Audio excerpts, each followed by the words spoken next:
G'day, this is Chris Savage from RL Ministries in Australia, welcoming you to this session of the book of Acts. This is from Acts chapter 26, verse 30 to Acts 27, verse 26. I pray that this will be of benefit to you and help you in your growth. Thank you for coming along. Okay, so we're into Acts chapter 26, verse 30 to 27, verse 26 today. Last week, Paul has his time before King Agrippa and the chief men of the city. This is up in Caesarea, and he gives his explanation there of the whole affair, why he's been taken into custody. Paul appealed to Caesar. Why?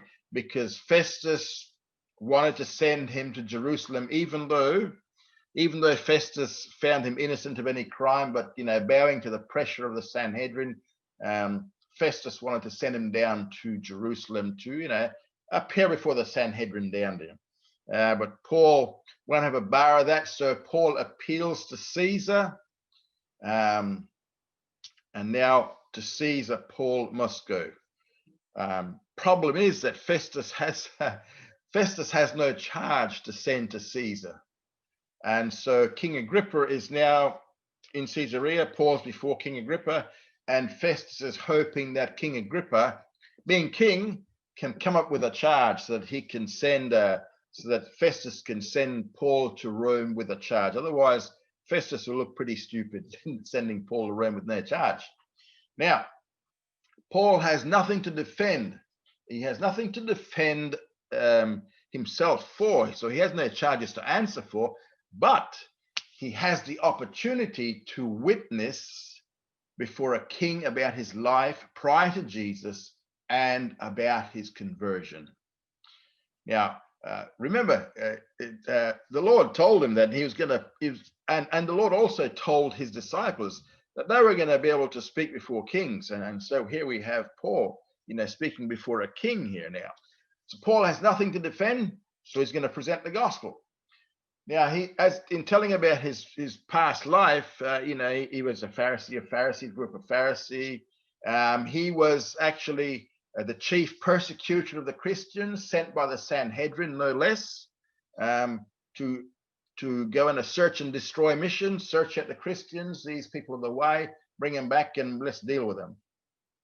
Remember, Paul was there when Stephen was stoned to death, and he was consenting to that. But on the Damascus road, he had his conversion experience.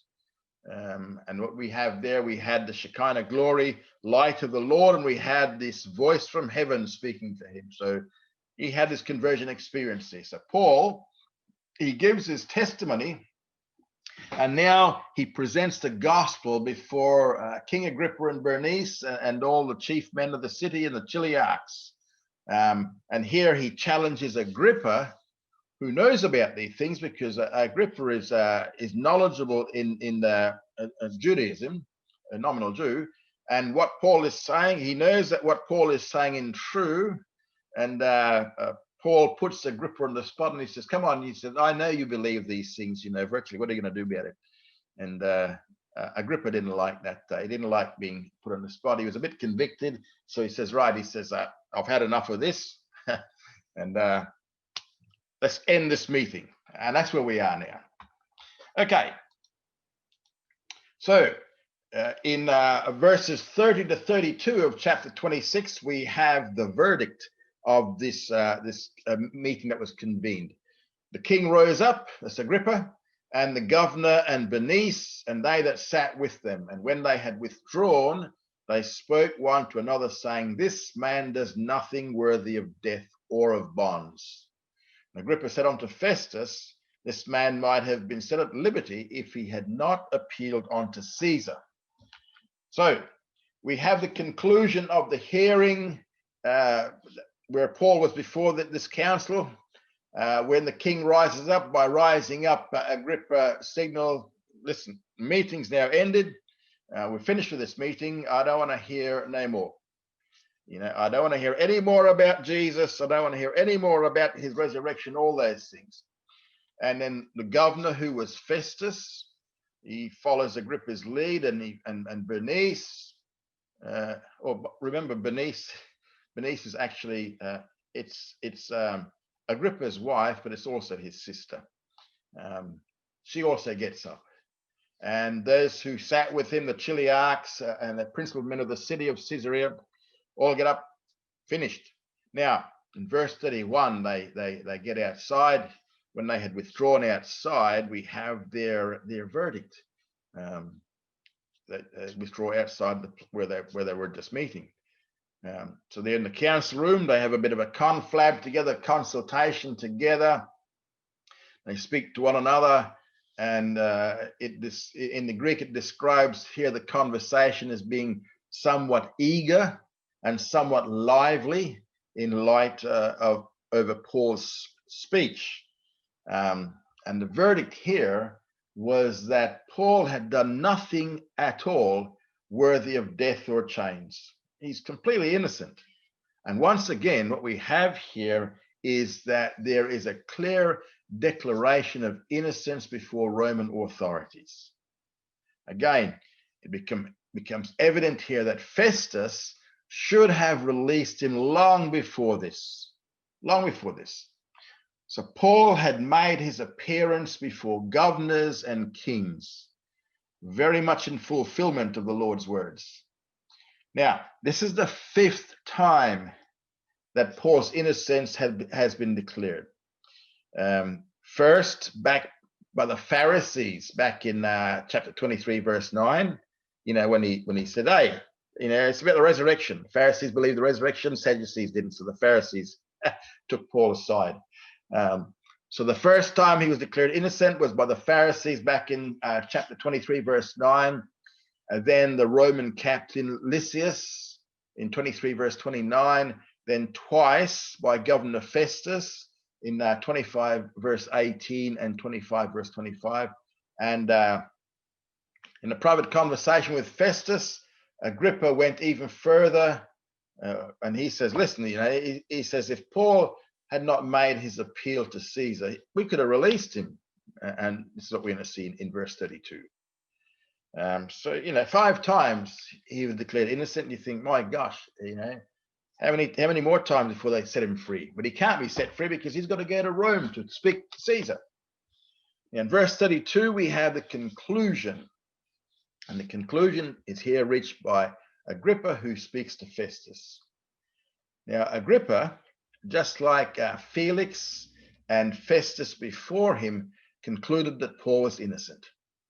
So Agrippa said that this man might have been set at liberty. Literally what he's saying is this man could have been set free. But why not? Why couldn't they release Paul at this time? Problem is that Paul has already appealed on to Caesar. And because Paul had appealed to Caesar, Paul has already taken the case out of the jurisdiction of Festus, and it's now been turned over to the jurisdiction of the emperor. So no matter what they do, Paul has to go before Caesar. For Festus to release him now would have been an affront to the emperor, and it would have been an implicit admission of his own ineptitude in allowing the process to be set in motion. This is for Festus. So Paul only appealed to Caesar, remember, after Festus refused to release him in Caesarea, even though he knew that Paul was innocent. He only wanted to turn Paul over to the authorities in Jerusalem. And in the trials of Paul, what we've seen is that there were good Romans who failed to do their Roman duty, and they bowed to pressure from the outside. And in these cases, it was the pressure from the Sanhedrin in Jerusalem. And this was true of Pontius Pilate, it was true of Felix, and now it's also true of Festus. So Paul is innocent. So now Paul has to go to Rome. And we're going to see this in Acts 27, verse 1, right down to Acts 28, verse 16. First, the first 44 verses, we see he's on the ship, and he now goes from Caesarea, where the Roman authority is.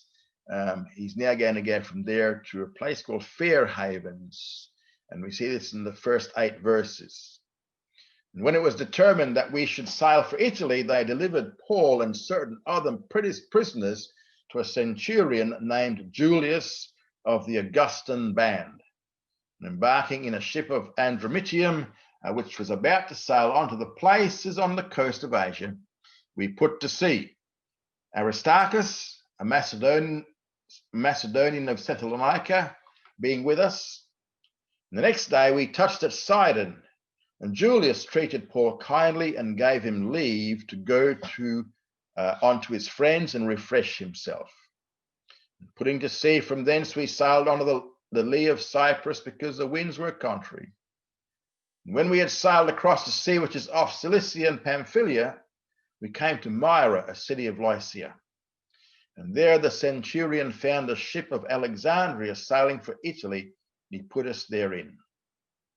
When we had sailed slowly many days and were come with difficulty over against Cnidus, the wind not further suffering us, we sailed on to the lee of Crete over against Salmone.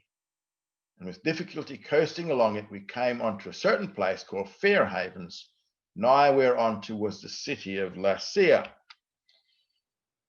In verse 1, we have here a transition, and the timing was when it was determined that they should sail for Italy. Once again, we see here now the first person pronoun we. So we sailed for Italy. We should sail for Italy. So what do we see here? This is the first time that it has been used since Acts 21, verse 17 to 18. Now, this shows us that Luke, who wrote the book of Acts, has now rejoined Paul. He stayed with Paul for the entire journey to Rome. And this explains why there is such a great amount of detail concerning the trip, the sea trip, and what occurred during it. Why? Because Luke's on board and he tells us all of what's going on. Luke apparently stayed in Caesarea the entire time that Paul was imprisoned. And in actual fact, he may have written the entire Gospel of Luke while he was in Caesarea for those 2 years. Because remember, Paul was in prison for 2 years in Caesarea. And from Caesarea, he would have had easy access to Jerusalem and to others, like Philip the Evangelist, to get some details of the life of Christ and details of the early part of the book of Acts. Now we find Luke once again join the party, and we have another traveler with them, a man called Aristarchus. He also joins the party. Now we see that they delivered Paul and certain other prisoners to a centurion named Julius, and he was of the Augustan band. So Paul is not alone. We have other prisoners also involved here. You know, they could have been prisoners who appealed onto Rome, but that's unlikely. Why? Because they're coming from the land, in Syria, Israel, where there are not many people who were Roman citizens down there. More likely, these guys were criminals or rebels who were captured. And these guys, if they're going to Rome, they would have been used as sport in the Roman arenas, such as things like the gladiator fights. So Paul and the other prisoners were now turned over to a centurion. Remember, a centurion is a man who's over 100 soldiers. It says here he was a member of the Augustan band, and his name was Julius.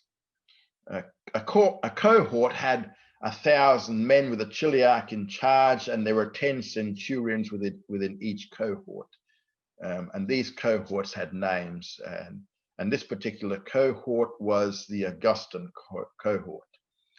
So he was one of the 10 centurions of the Augustan cohort. Now, this actually may have been one of the private imperial cohorts, because this particular one is named after one of the Caesars. Now, there'll be two ships involved between the journey and the shipwreck. Or spoiled it, I've told you there's going to be another shipwreck.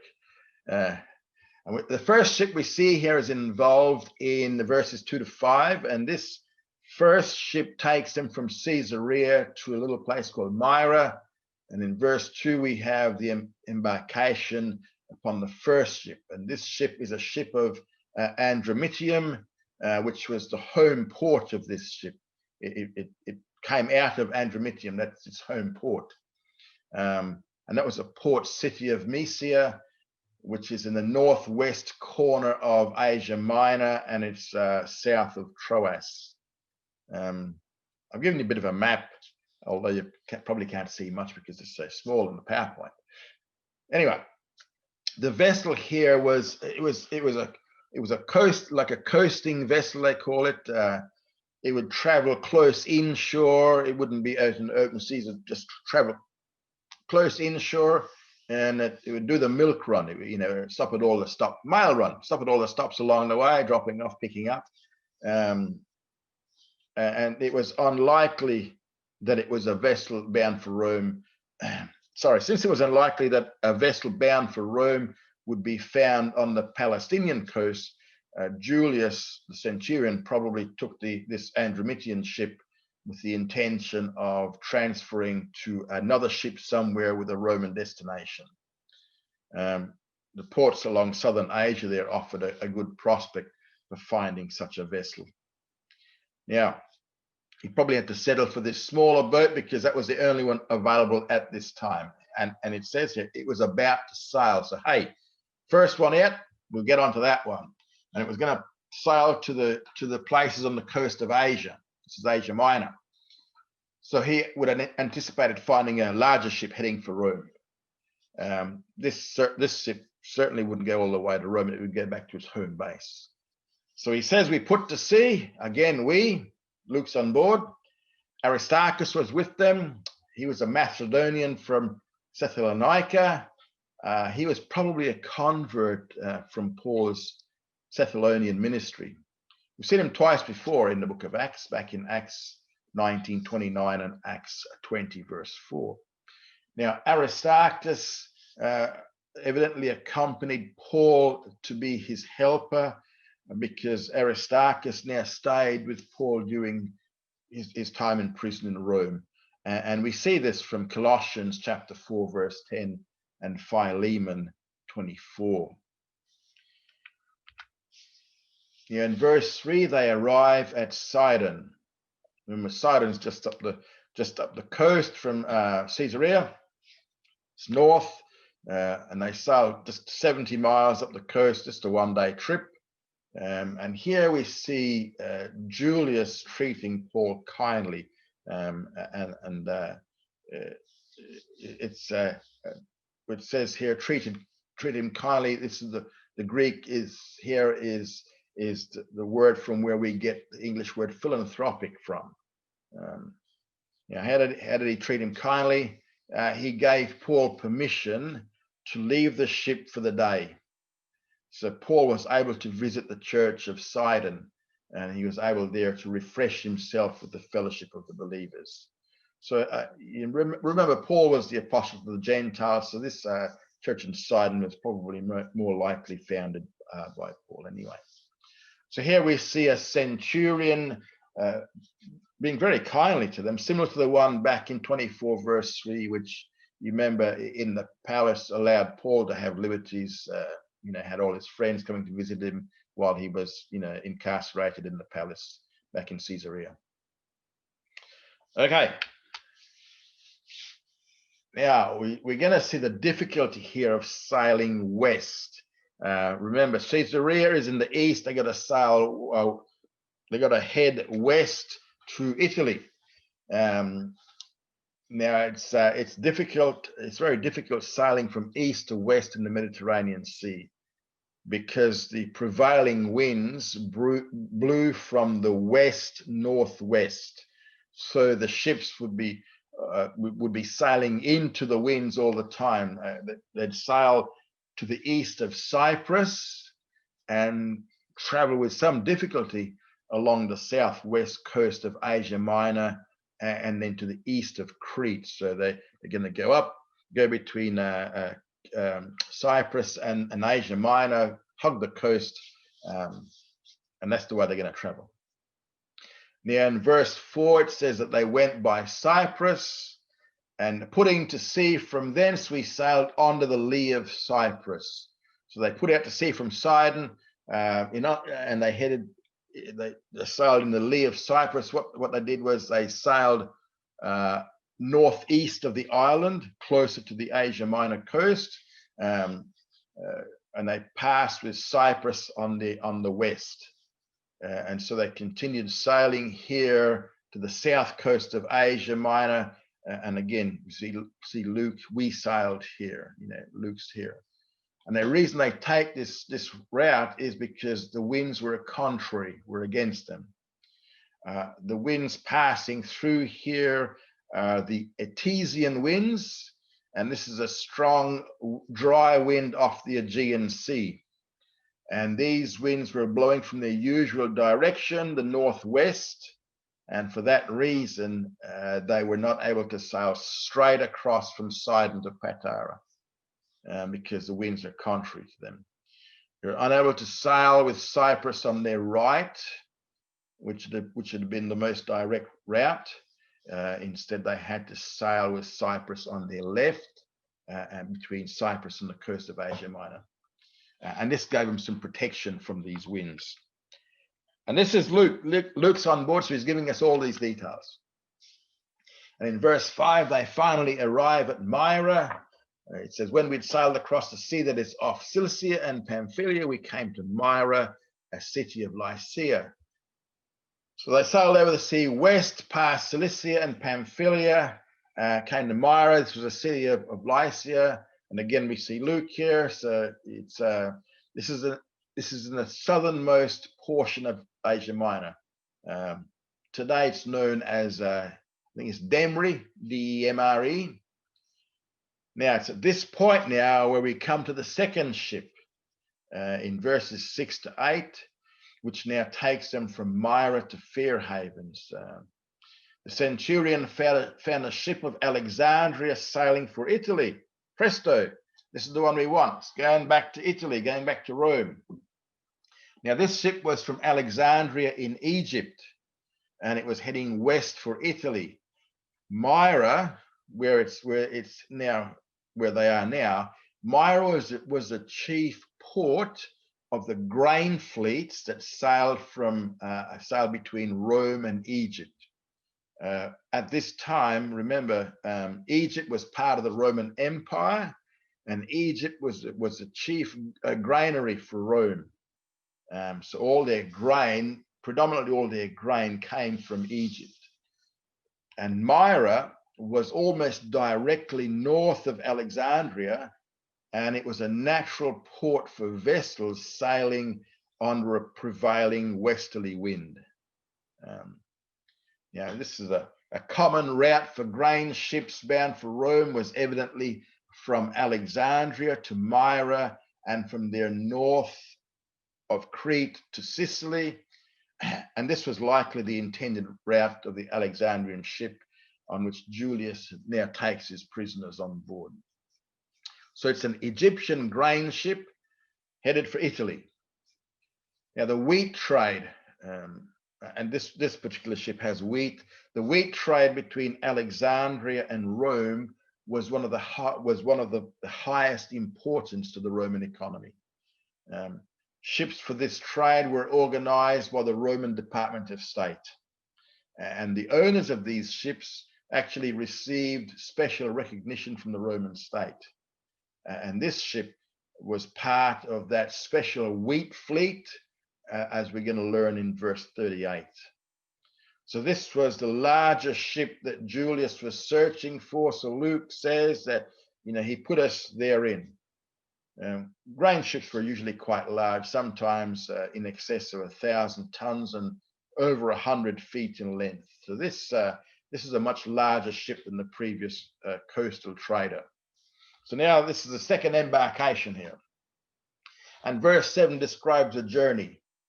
And when we had sailed slowly, many days, they had to sail slowly because the winds were against them.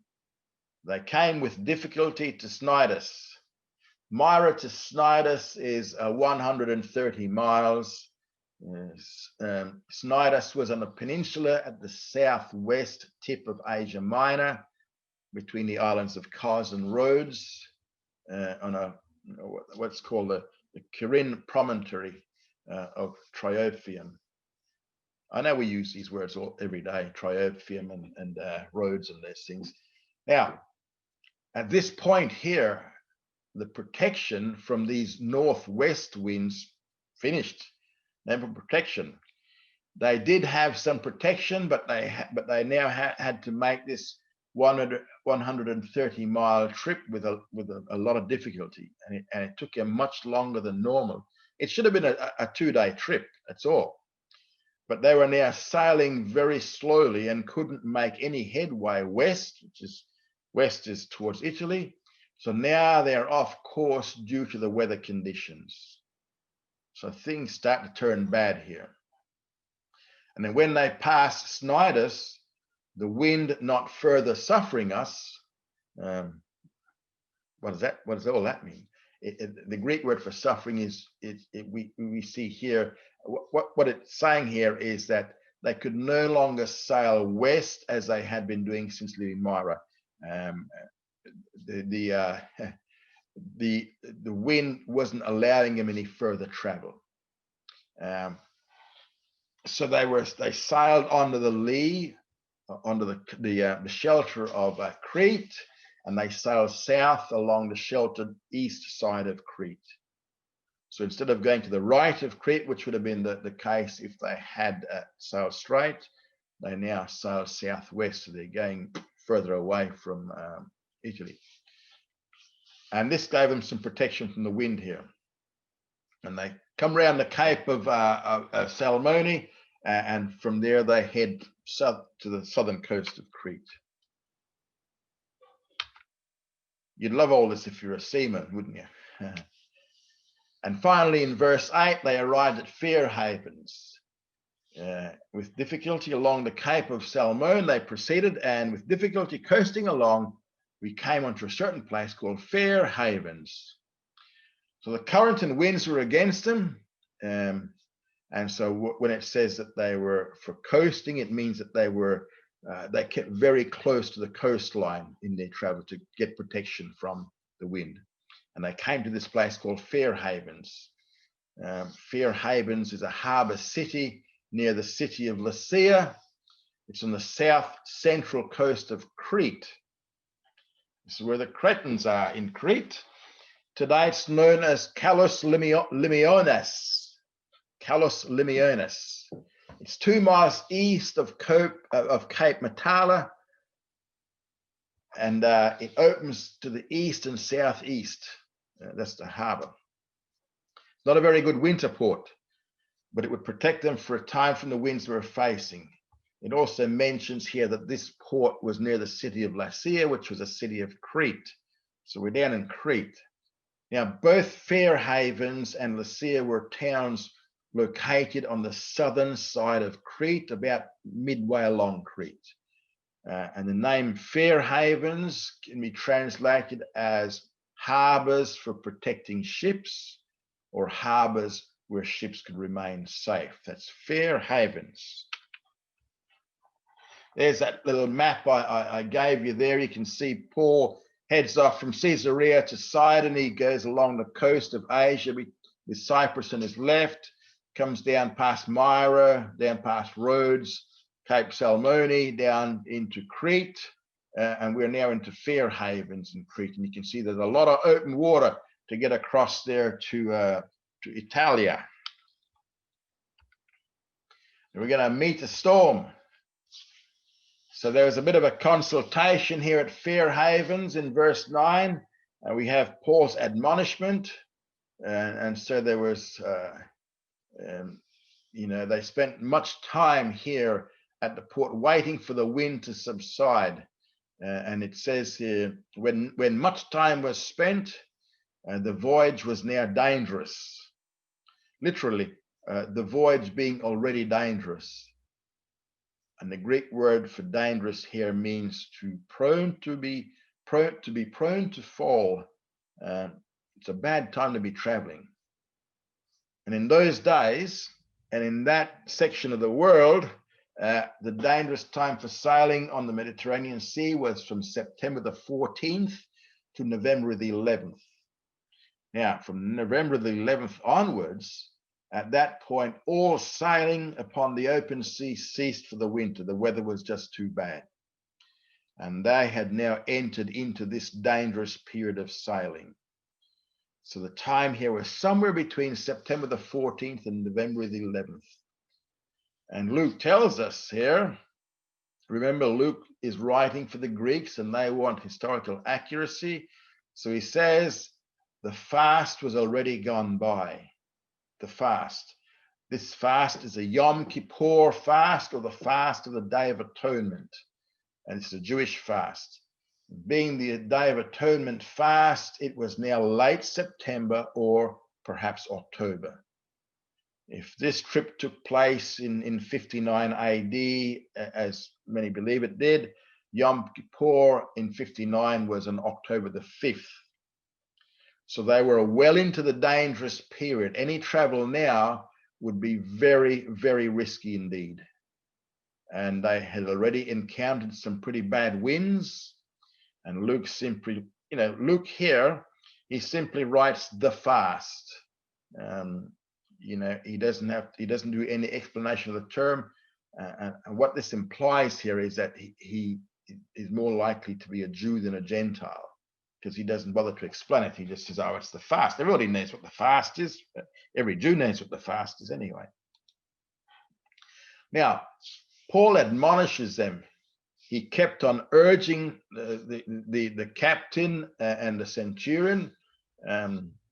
It's pretty remarkable, really, that Paul's a prisoner, and he ventures to give advice, and he keeps on doing it. When it says admonishes, it means that he kept on urging them. He says, listen, don't leave here, So Paul had clearly won the respect of the centurion officers, and he also probably felt it to be his duty to give, put his bit in.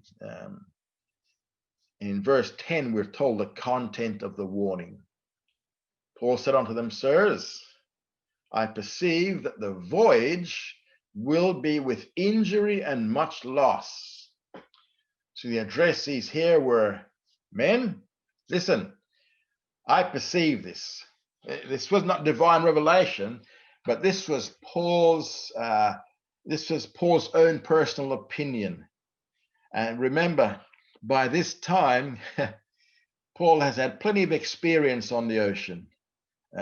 Paul had been in 3 shipwrecks, according to 2 Corinthians 11:25. So, he's had plenty of experience.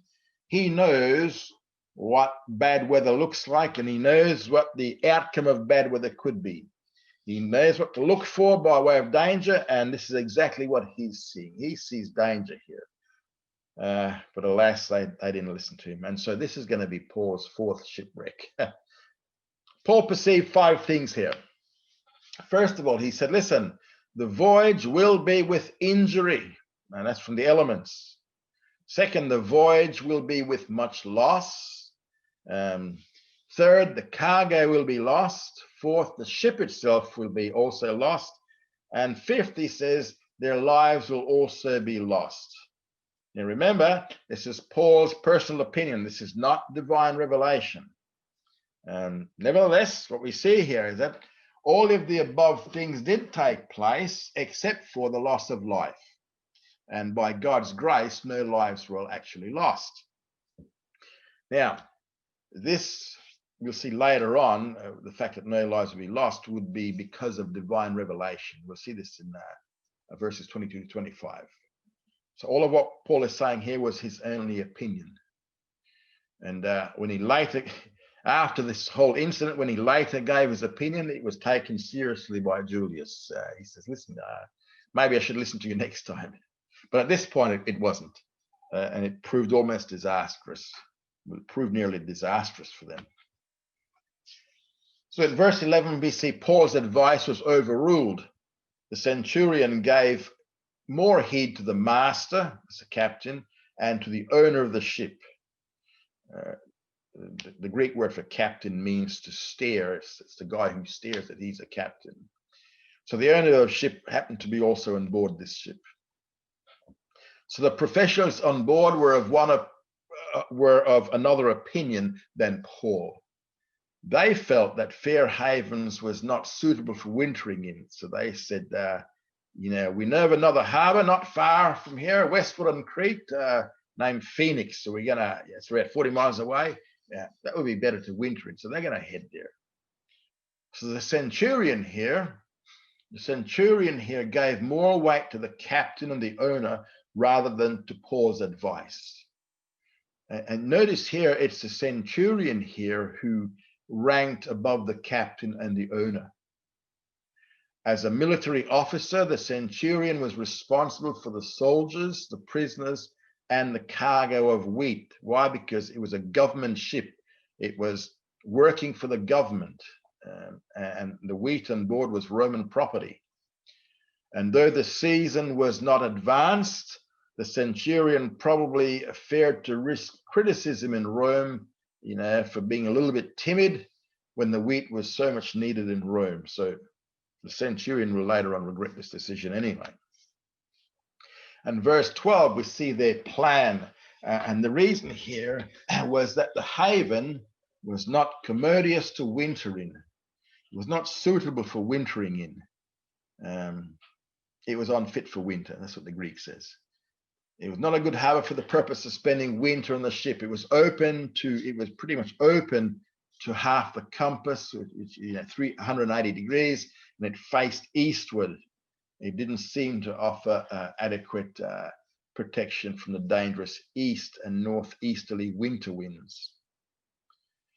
So basically what they did was they took a majority vote, and the majority vote decided to set sail.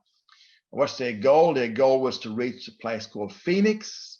The Phoenix of their day is the modern Phoenicia. It's only 40 miles west of Fair Havens. It's located just in the southwest tip of Crete. So it's a harbor city. Some people think it's Luthro, but Phoenicia is probably the more correct identification. Now their goal was this port in Phoenix, but they're going to fail to reach it. And the identification is that Phoenix was a harbor for Crete. It looks northeast and southeast, but the Greek literally says down the southwest wind and down the northwest wind. Why does it say that? Because the Greek is describing how it looks to sailors coming into that particular port. That's how they say they see it. And verse 13 gives us the journey. It says the time was when the south wind blew softly. Oh, and this is in it's a south wind. Greek says a south wind having blown gently. It's a nice little quiet breeze. And this is quite a contrast to the violent northwest wind they'd faced so long. So this was a nice soft southern wind. It would seem this is perfect weather to sail in. Let's just go down it's only 40 miles, let's just go down the coast. And so the assumption here was that, hey, we've obtained our purpose here. Winds turn for us, let's go. They're very certain here now that they've made the right decision to sail to Phoenix. And so with their purpose before them, they set off, they weigh anchor, and off we go. They sail along Crete. It means what it says here, they were just coasting along the coast of Crete, like a nice little Sunday afternoon sail in Geelong Bay. And so what they say here is that they remain close to the shore for safety's sake. And since they're sailing so close to the shore, the trip shouldn't have taken Paul's ship, more than a few hours with a nice gentle wind like this. So they should have been there very, very, very quickly. Unfortunately, just by the way, Crete's got a lot of high mountains on it. Some of them, over 7,000 feet above sea level. Perhaps as the ship rounded Cape Matala, You know, we had a violent wind rushing down from the mountain, maybe striking the ship along the side. But more likely what we see here, what they're going to encounter here, is what is called the northeaster. It's the Uraquilo. That's the name of the wind. We see this in verse 14. The wind came, and the timing here was after not a very long time. So this gentle south wind, where we're all rested, we're all cruising along nicely, proved to be very temporary. And based upon that wind, they had started upon their journey. And now they're beat down from it a tempestuous wind. And the Greek word means to throw. What it means is that the wind dashed itself against the ship, and the wind kept dashing itself against the ship. So from a nice little afternoon sail, it's turned anything but that. And the Greek word here for tempestuous wind, is the word typhonicus. Typhonicus, from which we get our English word typhoon. In other words, they're now in a typhoon. That's what they're in. They're now in a typhoon. It was a whirling wind with a whirling motion of clouds and sea. So this was a full-on gale. And this is the Uraquilo wind. The Uraquilo means east-north. It's simply a combination of Greek and Latin. Euro is from the Greek word euros, which means the east wind, and Aquila is a Latin name, which means the northeast wind. So these were east-northeast winds. So it was a northeasterly gale. So this gale came from the northeast. Now in verse 15, we're told here that the ship was driven. The ship was driven. When the ship was caught, it says, and the Greek word for being caught is used by Luke only here in Acts 6:12 and 19:29, and in Luke chapter 8 verse 29. What it means here is when it says caught, the Greek means it was as if it was seized or grasped by a huge sea monster.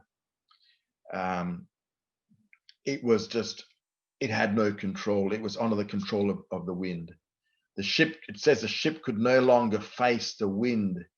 Literally, it means that the ship could no longer be looking in the eye, or it couldn't look eye to eye with the wind.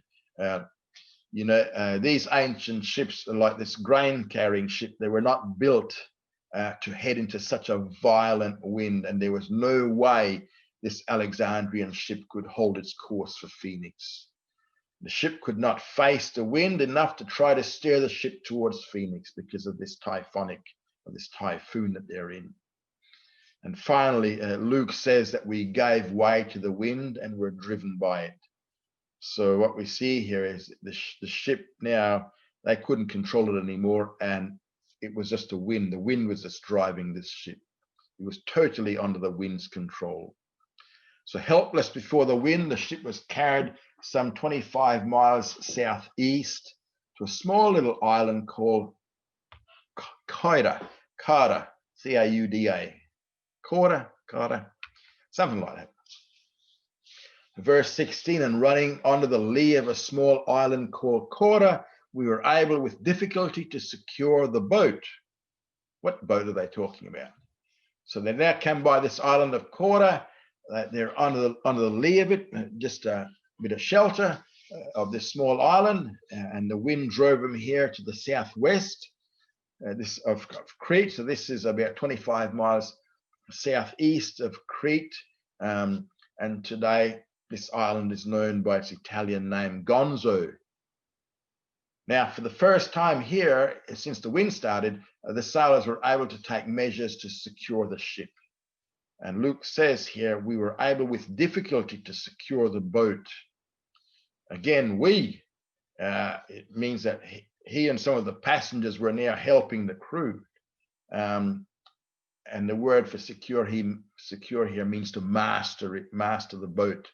And this boat that they're talking about, what is it? The Greek word for this boat means the Greek word means to dig, which means that it's a dugout dinghy. It was a dugout. It was a wooden dugout dinghy. It was normally towed behind the ship, but normally before bad weather strikes, you take it on board. But these guys were sailing along nicely before, and now they got into a full-blown tempest, didn't have the time to pull it aboard. Now we're going to see that in verses 17 to 19, there are various attempts to save the ship and their lives. In verse 17, as they approached Syrtis, they made 3 attempts to save the ship and their lives.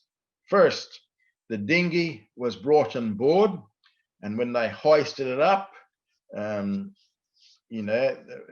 didn't do it before because they had good winds, but now, because of this Euraquilo, the dinghy was full of water, it was waterlogged, and so they tried to save the ship by bringing the dinghy on board in case they could use it later. Actually, we're going to see later on that some of the sailors will later attempt to save their own lives by using it. So that's the first thing. They whipped the dinghy on board. The second, they attempted to stiffen the timbers of the ship. What did they do? They used what they said helps. What are the helps? It's just ropes or chains to undergird the ship. So they wrapped the ropes, went from one side to the other side. And what this was, they were using it underneath the hull. They were using it to tightly secure the ship so that under the storm, they're keeping it wrapped up like with a rubber band, so it prevents the hull from breaking apart. And so the third thing they now do is they lowered the gear. They lowered the gear because they feared lest they should be cast upon the Syrtis. And the Syrtis is known as the Greater Syrtis. What's the Syrtis? Well, these are sandbanks off the African coast of Cyrene, around about Libya somewhere. And these guys were being driven by the wind toward these particular sandbanks. And so they lowered the gear. Now, they lowered the gear. In the Greek text, it's an indefinite term. It doesn't actually tell us exactly what it is. It just simply refers to something that will drag. And this could mean that they lowered the gear for the top sails, the tops of their sails. They dropped them down and they only set the small storm sails, possibly, and that would allow the ship to drift. Or they lowered a drift anchor or a sea anchor behind them, which would drag in the water and slow down their progress. The Greek doesn't actually give us a definitive answer. Anyway, the end result is in verse 17, they just kept on being driven by the wind anyway. So some other attempts were made to save the ship and their lives. First of all, they jettisoned the cargo. Verse 18, and as we labored exceedingly with the storm, this means that they were being storm tossed. And we see Luke is included in this battle to save the ship. Luke was laboring exceedingly as well. It says the next day they began to throw the freight overboard. So they began to cast it out. Pretty similar to what with Jonah, back in Jonah chapter 1, verse 5, in their big storm, they were throwing gear over the side as well. And the second thing we see here is, so they started to jettison the cargo. Second, they threw out the spare gear, right? And the time was on the third day. They cast out with their own hands, and the content was the tackling of the ship. And this now refers to the furniture of the ship. So when they begin to throw out the furniture, it means that the situation is pretty desperate now if you start to throw the furniture out. And so we see a total of 5 attempts to preserve the ship and their lives. In verse 20, they arrived with the fear of death. The storm raged on. The situation now was that neither the sun nor the stars had shone upon them many days. The stars and and sun were darkened by clouds, and there was no way that they could locate their position. Remember, they had no compass in that day. They went by the stars. And literally the Greek says, for more days than a few, no small tempest beat upon them. And the result of that being constantly in this storm was that all hope that they should be saved was taken away. So despair set in. All hope was now abandoned. They had decided, we're going to die. And even Luke despaired of life. There began to be taken away from around them all the hope of being saved. As far as they were concerned, it's all gone. But had Paul lost hope? Remember what Jesus said to him. He says, "Hey, mate, you gotta go before kings and emperors." Now, what we see here is in verse 21, they had been long without food. The Greek literally says there having been much abstinence from food. Still had grain on board the ship, of course, but they were too busy fighting with the storm and too afraid to eat. Now, Paul stood in the midst of them and spoke. At this point, Paul now takes the initiative. You know, there's a storm raging. Paul is going to speak to them. And in verse 21, he reminds them of something. He begins his address with the address, "Sirs, you should have hearkened unto me. You should have listened to what I said." The Greek says here, "It was necessary for your hearkening unto me." Now, Paul is not saying, "I told you so." That's not what he's doing. He's not being self-righteous here. He's not saying, "Listen, I told you so." You know, Paul's earlier advice was not to leave Fair Havens. However, they had left, and the result was injury and loss. And here he sets the stage for why they should listen to him from now on. Having reminded them that they were not to sail, but they did, in verse 22, he gave them a promise. And the message was, "And now I exhort you to be of good cheer." So he encouraged them to listen, cheer up, don't be despairing. You know, you're just in such a desperate situation, you'd given up all hope. But he says, no, don't do that.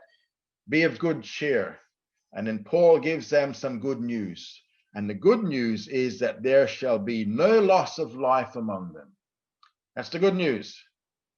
And this was contrary to Paul's personal opinion back in verse 10, when he expected to see some lives lost. But remember, that was his opinion.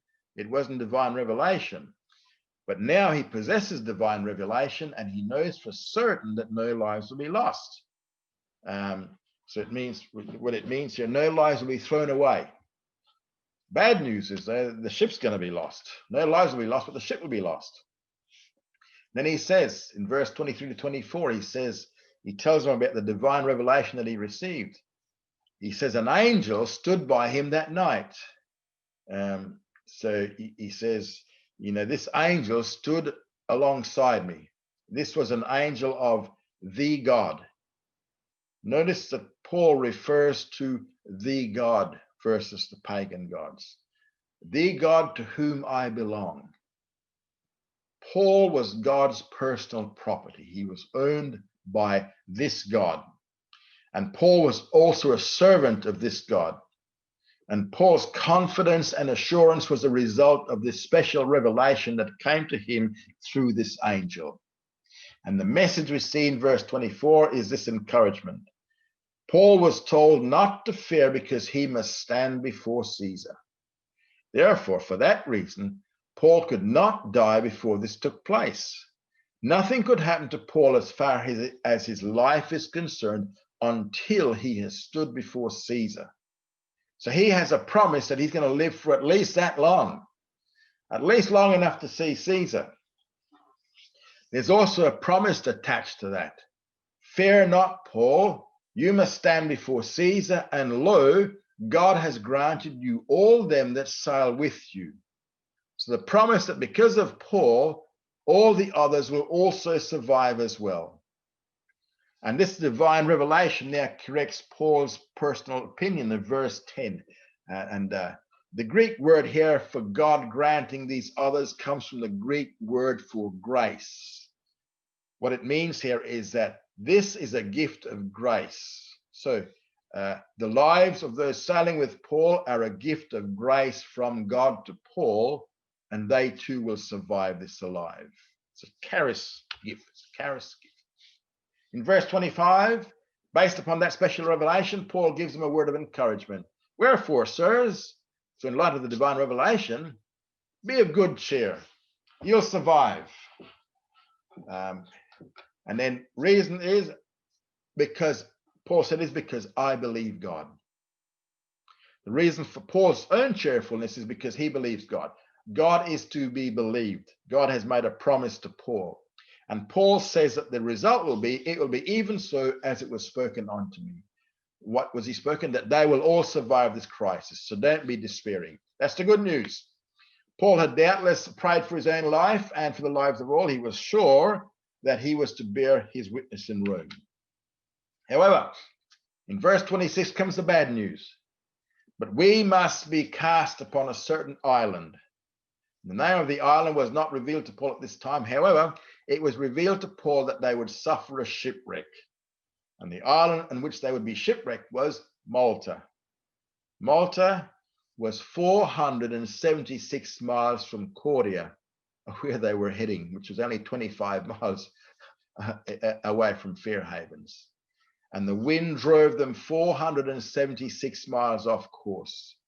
And this is going to turn out to be Paul's fourth shipwreck. So see, he had experience of the sea. He knew what looked like it was going to be a shipwreck type weather. And he was right. And that's the end for today.